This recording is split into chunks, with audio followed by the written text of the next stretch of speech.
The burning sting across my cheek lingered long after the slap landed. It wasn't just the pain. It was the silence that followed. Inside the spacious living room of the home my late husband and I had spent decades building, nearly 50 guests stood frozen with drinks in their hands, staring at me as though they had just witnessed the ending of a stage play. Only moments earlier, my daughter-in-law, Lydia, had confidently extended a decorative wooden box toward me and demanded the keys to my master bedroom. According to her, the room now belonged to her mother, who would be moving into my home permanently. When I quietly refused, she responded by striking me across the face. My son, Connor, stood only a few feet away. He lowered his eyes. He said nothing. I didn't argue. I didn't touch my cheek or ask anyone for sympathy. I simply turned around, walked through the sliding patio doors, and stepped into the cool evening air. The chatter behind me faded as I pulled my phone from my pocket. I typed 4 simple words to my daughter, Rachel. Start now. I pressed send. Less than a minute later, a terrified scream echoed from upstairs. Then another. Soon, the peaceful anniversary celebration dissolved into complete chaos. But none of those people understood why. To them, everything had fallen apart in seconds. For me, it had taken 8 long months. I was 65 years old, widowed for nearly 5 years after losing my husband George to a sudden heart attack. Together, we had built a comfortable life. Our mortgage had been paid off years before he passed away, leaving me with a beautiful 2-story home in a quiet neighborhood where everyone knew each other's names. Life alone wasn't exciting, but it was peaceful. My mornings belonged to coffee on the back porch, afternoons to gardening, and evenings to books or old movies. My finances were carefully managed, and I never depended on anyone. Then Connor called. His landlord had increased the rent again. He and Lydia wanted just 6 months to save enough money for a down payment on their own house. I hate asking, Mom, he'd said, but we'd really appreciate the help. I didn't hesitate. He was my son. I welcomed them into my home. Looking back now, that was the easiest decision I ever made, and the most expensive. During the first few weeks, everything seemed normal. They occupied the 2 guest bedrooms upstairs while I continued living on the first floor. Everyone respected each other's space, or at least that's what I believed. Then the little changes began. One afternoon, after returning from grocery shopping, I stopped in the living room. The curtains were different. The warm burgundy drapes George had picked years earlier had disappeared. In their place hung thin white panels that barely blocked the sunlight. Even my heavy oak coffee table had vanished, replaced by a fragile glass one that looked more suitable for a furniture showroom than a family home. Lydia sat comfortably on the sofa, scrolling through her phone. Without looking up, she smiled. I thought the room needed a fresher look. I quietly examined the space before asking, "Where are my curtains?" "They're upstairs," she answered casually. "These make the room feel younger." Younger, as though my home had suddenly become hers to redesign. I climbed upstairs, found my curtains folded inside the guest room closet, carried them back down, and rehung them before dinner. I said nothing. Lydia watched from the hallway. Neither of us smiled. The following week, several of my favorite coffee mugs disappeared. George had collected them during our travels over nearly 40 years of marriage. Everyone carried a memory. When I asked Connor whether he'd seen them, he shrugged. Lydia answered instead. They didn't really match the kitchen anymore. Hours later, I discovered every mug inside a donation box sitting in the garage. I washed each one carefully before placing them back inside the cabinet.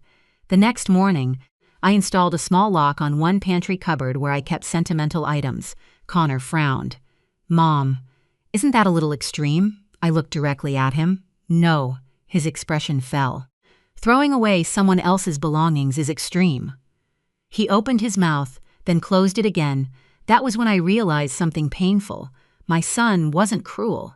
He was simply unwilling to confront his wife. Every disagreement ended the same way. Connor remained silent. Lydia made the decisions, and slowly, those decisions began changing my home. I started paying closer attention. The way Lydia referred to the house as our place whenever friends visited. The way she invited people over without asking.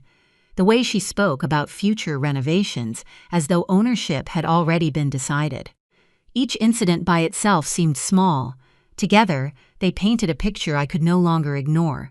For Lydia, living in my house wasn't temporary, it was the beginning of a takeover. By the 4th month, the atmosphere inside my home had changed completely. Connor and Lydia no longer behaved like temporary guests. They acted like homeowners waiting for paperwork to catch up with reality. Every Saturday morning, Lydia hosted brunches for her friends. Laughter drifted through the house while I quietly sat on the back patio with a novel and a cup of coffee. More than once, I overheard her introducing the property. "We're thinking about remodeling. Our backyard needs a makeover. We'll probably knock down that wall." Every sentence made it sound as though my name had vanished from the deed. One Tuesday afternoon, I returned home earlier than expected after meeting an old friend for lunch. As I walked through the side gate, I stopped in disbelief. A pickup truck was parked in the driveway.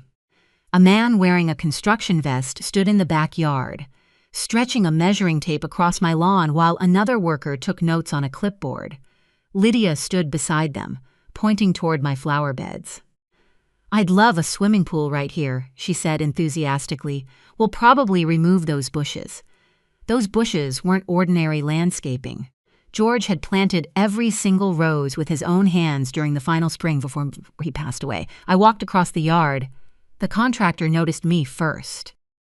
"Good afternoon," he greeted politely. Without raising my voice, I took the clipboard from Lydia's hands and returned it to him. "There won't be a pool," I said calmly. The contractor looked confused. Lydia crossed her arms. I was only getting estimates. I met the contractor's eyes. "I'm the homeowner." His expression changed immediately. "I understand, ma'am." He apologized, gathered his equipment, and motioned for his crew to leave. Within moments, the truck disappeared down the street. Lydia spun toward me, furious. "You embarrassed me." "No," I answered evenly. "You embarrassed yourself." She stepped closer. "This backyard is outdated. It isn't yours to update." For several seconds, neither of us spoke. Finally, she stormed inside, slamming the back door so hard that the windows rattled. That evening, Connor attempted to smooth everything over. "She just likes planning things," he explained while avoiding eye contact. I folded my newspaper. "Planning improvements on someone else's property isn't planning. It's pretending," Connor sighed. "Mom, no," I interrupted him gently. "You are both welcome to stay until you're financially stable, but don't mistake kindness for ownership." He nodded without arguing. Once again, nothing changed, or so he thought. Over the following weeks, another visitor became a regular presence in my home, Lydia's mother, Janice. She arrived carrying oversized suitcases despite claiming she was staying just suitcases. From the moment she entered the house, she criticized everything: the lighting, the furniture, the wallpaper, even the color of my kitchen cabinets. During dinner on her second evening, she finally revealed why she had become so interested in my house. She set down her fork and smiled. "You know," she began sweetly, "a woman living alone doesn't really need that large master suite downstairs." Connor immediately became fascinated by his mashed potatoes. Lydia remained silent, waiting, watching. Janice continued. "My knees aren't what they used to be. The stairs upstairs are difficult. The downstairs bedroom would make much more sense for me." I took a sip of water before answering. "It certainly would." Her smile widened. "But it's my bedroom." The smile disappeared just as quickly. "Family should help family." I nodded thoughtfully. "I agree. Which is why I've allowed 3 adults to live in my home without paying rent." Silence settled over the dining table. Connor shifted uncomfortably in his chair. Janice frowned. Lydia stared at me with obvious irritation. Dinner ended shortly afterward. The next morning, I returned from my usual walk around the neighborhood. The moment I entered the hallway, I stopped 3 large suitcases, sat directly outside my bedroom door. Lydia stood nearby with folded arms. Connor lingered several steps behind her. "Mom's back is acting up," Lydia announced confidently. "We've already started moving her downstairs." I glanced at the luggage, then at the closed door to my bedroom. No one asked. They had simply decided. Without saying a word, I grabbed the first suitcase and rolled it toward the front door. Janice hurried from the kitchen. "What are you doing?" I ignored the question. One by one, I carried every suitcase outside and placed them neatly on the front porch. Lydia's face turned bright red. "You can't do that." I finally looked at all three of them. "If the guest room upstairs isn't comfortable," I replied calmly. "There's a lovely hotel less than 10 minutes away," Janice gasped. "You'd throw family out?" "No, I'd protect my home." Connor finally stepped forward. "Mom, can't we compromise?" I looked directly into my son's eyes. "The compromise," I answered quietly, "is that you've lived here rent-free for 8 months. My bedroom isn't part of that agreement." Without another word, I unlocked my door, stepped inside, and locked it behind me. Outside, I could hear Lydia complaining, Janice grumbling, Connor apologizing. But none of it mattered anymore. For the first time since they moved in, they had discovered something important. I wasn't giving up my home, not today, not ever. After the confrontation over my bedroom, the atmosphere inside the house became unbearably tense. Lydia no longer bothered pretending to be polite. She barely acknowledged me when we crossed paths in the hallway. And every conversation she had seemed intentionally loud enough for me to hear. "I don't understand why some people refuse to move on," she remarked one afternoon while speaking to Janice in the kitchen. "They cling to things that should belong to the next generation." I knew exactly who she meant. I simply poured myself another cup of coffee and walked outside. Arguing with people determined to rewrite reality was a waste of energy. Instead, I watched, I listened, and I prepared. A week later, colorful invitations began arriving in the mail. Lydia had planned an extravagant anniversary celebration to mark 10 years of marriage with Connor. She invited nearly everyone she knew. Friends, co-workers, distant relatives, and neighbors I had never even met. The guest list grew larger every day. So did the expenses. A few mornings later, an email appeared in my inbox from a local catering company. The total bill exceeded $2,000. The invoice had been addressed to me, apparently. Lydia had assumed I would pay for everything without asking. I didn't call the caterer to complain. I simply forwarded the invoice to Connor. My message contained only one sentence: "This belongs to you. Please handle it today." Less than 5 minutes later, Lydia burst into the kitchen. "You embarrassed us," she snapped. I continued slicing vegetables for lunch. "I haven't embarrassed anyone. You refused to pay the caterer. I wasn't asked." She folded her arms. "You know we're trying to save money." I finally looked up. People paying for their own party isn't a hardship. It's called responsibility. She glared at me before storming out of the room. The house shook as another door slammed. That weekend, my daughter, Rachel, stopped by for lunch. Unlike her brother, Rachel had inherited her father's ability to recognize trouble before it became a disaster. She watched Lydia directing furniture deliveries through the front window before lowering her voice. "Mom," I nodded. "I've noticed." Rachel leaned closer. "I spoke to Connor yesterday." My attention shifted toward her. "They aren't saving for a house." I remained silent. "They've maxed out several credit cards. They took an expensive vacation last month. They don't have enough money for a down payment." She paused. "They're planning to stay here." I calmly stirred my iced tea. "I know." Rachel blinked. "You already knew?" "I've known for weeks." "Then why are you allowing that anniversary party?" A faint smile crossed my face. "Because sometimes people reveal their true intentions when they think they've already won." Rachel studied me for several moments. "You have a plan." "I do," she smiled. "Tell me what you need." Over the next 5 days, while Connor and Lydia were at work, Rachel arrived every morning shortly after breakfast. Together, we quietly began preparing. We purchased dozens of heavy-duty black storage bags. Then we walked upstairs. Everything inside Connor and Lydia's rooms was carefully packed. Every shirt, every pair of shoes, every framed photograph. Every kitchen appliance they had purchased, every decorative item Lydia insisted belonged in their future home. Nothing was damaged. Nothing was thrown away. Everything was neatly sealed inside labeled bags. By Friday evening, Both upstairs bedrooms were nearly empty. The bags filled the attic storage area above the second floor. Rachel looked around. "I've never seen anyone organize an eviction this neatly." I laughed softly. "Your father always said preparation beats confrontation." She smiled. He was right. While Rachel packed upstairs, I handled another responsibility downstairs. For years, I had quietly helped Connor financially. Without telling anyone, I paid part of his car insurance. I covered their cell phone plan. I guaranteed one of his vehicle loans when he was younger. I even paid several automatic household subscriptions every month. Those payments ended one by one. I contacted my bank. I removed myself as guarantor. I canceled automatic transfers. I closed every financial doorway they had quietly depended upon. None of it required an argument. Only paperwork. By Friday night, every document had been finalized. When Connor returned home that evening, he noticed nothing unusual. Neither did Lydia. They were too busy discussing seating arrangements and party decorations. From the upstairs hallway, Rachel watched them laughing together. "They have no idea," she whispered. I quietly folded another empty storage bag. "No, they don't." Saturday finally arrived. The anniversary celebration would begin at 6 o'clock. By noon, caterers filled the kitchen.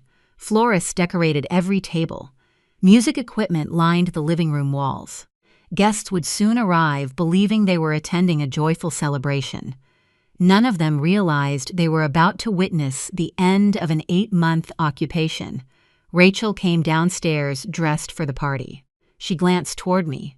"Everything's ready." I nodded. "So am I." Saturday evening arrived with clear skies and a warm breeze drifting through the open patio doors. By 6 o'clock, my once peaceful home had transformed into the setting for an extravagant celebration. Music echoed through every room. Crystal glasses clinked together. Guests admired the decorations while waiters circulated with trays of expensive appetizers. Lydia floated through the crowd wearing a sparkling navy blue dress. Greeting everyone as though she were the lady of the house, Connor remained close beside her, smiling politely but looking exhausted. Janice entertained a group of relatives near the fireplace, enthusiastically describing the neighborhood. "I've always loved this area," she announced proudly. "I'll finally be living here soon." Several people congratulated her. I simply sipped my coffee and observed from across the room. Rachel had already slipped upstairs unnoticed nearly half an hour earlier. Everything was in position. Now all we needed was the right moment. Around 8 o'clock, Lydia gently tapped her champagne glass with a spoon. The music faded. Conversation stopped. Nearly every guest turned toward her with expectant smiles. "My friends," Lydia began cheerfully, wrapping one arm around Connor, "thank you for celebrating this special day with us." Applause filled the room. She waited until the noise settled before continuing. "Tonight isn't just our anniversary. We also have exciting family news." Several guests exchanged curious looks. Janice stepped forward. Grinning from ear to ear, Lydia raised her glass. "Beginning next week, my mother will officially be moving into this house permanently." More applause followed. Several relatives even cheered. Then Lydia turned toward me. Her smile remained, but her eyes hardened. "And because Margaret has graciously agreed to give us the downstairs master suite, Mom will be perfectly comfortable." The applause slowly faded. Confused expression spread through the crowd. Every pair of eyes shifted toward me. I calmly placed my coffee cup on the kitchen island. "I never agreed to that."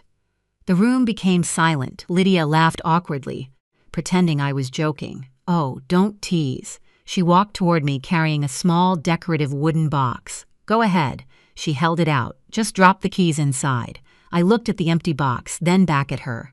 "No." Her smile disappeared. "Everyone is waiting. I don't care." Janice suddenly stepped beside her. "Don't be selfish," she snapped loudly. "A woman your age doesn't need that much space." Several of Lydia's relatives nodded in agreement. Someone muttered that family should support family. Another whispered that I was being unreasonable. Connor stood perfectly still. I searched his face for even the smallest sign that he intended to stop what was happening. There was none. He simply stared at the floor, The realization hurt more than the slap that would come later. My own son had known exactly what they planned. He had invited people into my home to pressure me into surrendering it. Lydia stepped even closer. "This is our home now," she hissed quietly enough that only I could hear. "You've had your time," I answered just as softly. "No." She suddenly reached toward my cardigan pocket. She knew exactly where I kept my house keys. Her fingers grabbed the fabric, trying to tear the pocket open. Before she could reach inside, I caught her wrist. My grip was firm. "Don't touch me." For a brief moment, she struggled against my hand. Then I released her wrist and stepped backward. Connor finally spoke. "Lydia." She spun toward him. "Stay out of it." Then she faced me again, breathing heavily. "I'm asking one last time. Give me the keys." "I won't." The words had barely left my mouth before her open hand struck my face. The sharp crack echoed through the silent room. Several guests gasped. Someone dropped a glass onto the hardwood floor. No one moved. No one spoke. The sting spread across my cheek, but I refused to react. Slowly, I looked directly into Lydia's furious eyes. Then I turned around without saying a single word. I walked through the sliding patio doors and stepped outside. The cool evening air felt strangely peaceful after the tension inside. Behind me, muffled voices filled the living room. Guests whispered nervously. Someone asked if they should call the police. Others wondered whether the party was over. None of them knew the evening had only just begun. I reached into my pocket and removed my phone. Rachel had been waiting upstairs for one message, nothing more. I opened our conversation. My fingers typed the same words we had agreed upon days earlier, "Scart now." I pressed send.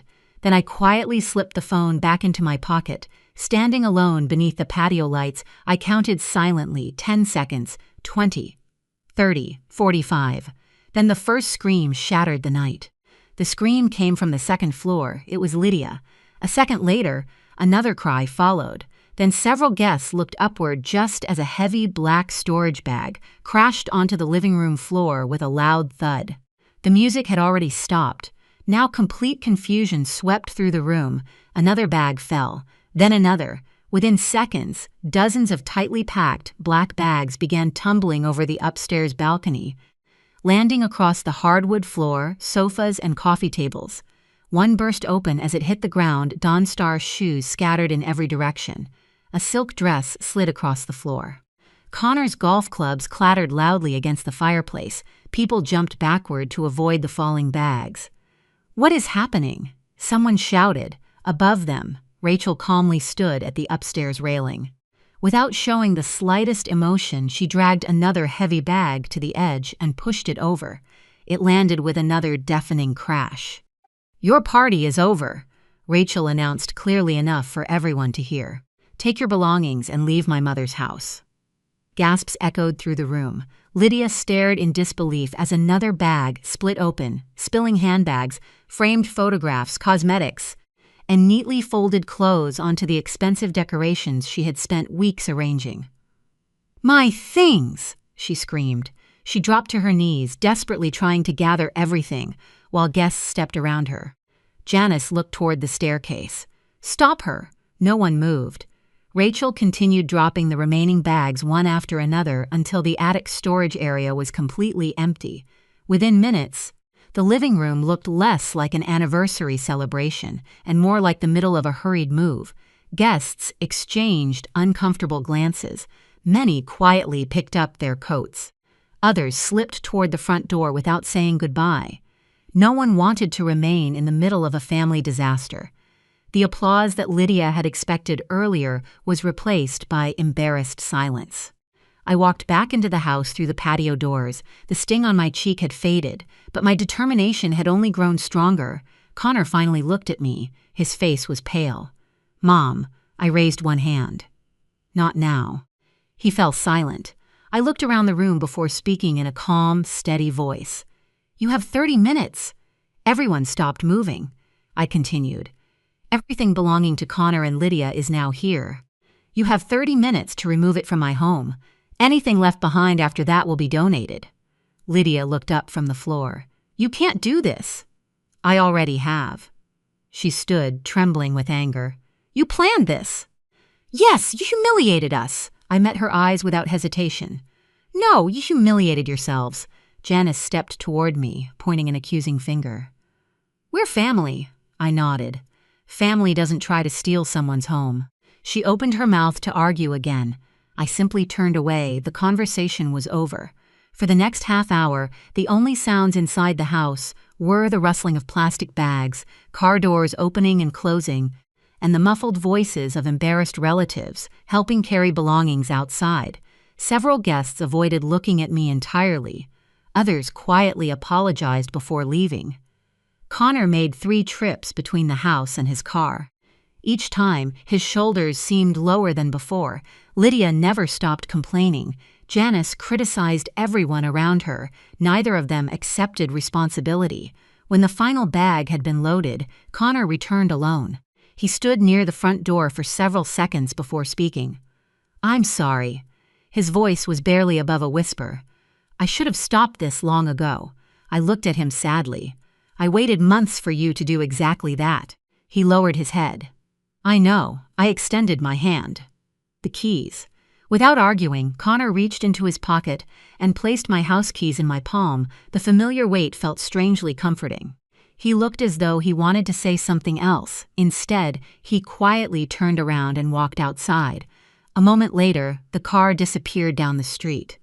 The house became silent. Over the following weeks, Connor called several times. Sometimes he blamed Lydia. Sometimes he blamed himself. Eventually, he asked whether he could move back in for a while. I didn't return the calls. Peace, once reclaimed, is too valuable to surrender twice. I contacted my bank one final time and confirmed that every financial connection had been permanently removed. The automatic payments remained canceled. The guarantees remained withdrawn. Every responsibility that belonged to grown adults had been returned to them. A professional cleaning crew restored the upstairs bedrooms. Fresh paint covered the walls. The guest rooms became bright and welcoming once again. Rachel visited often after that.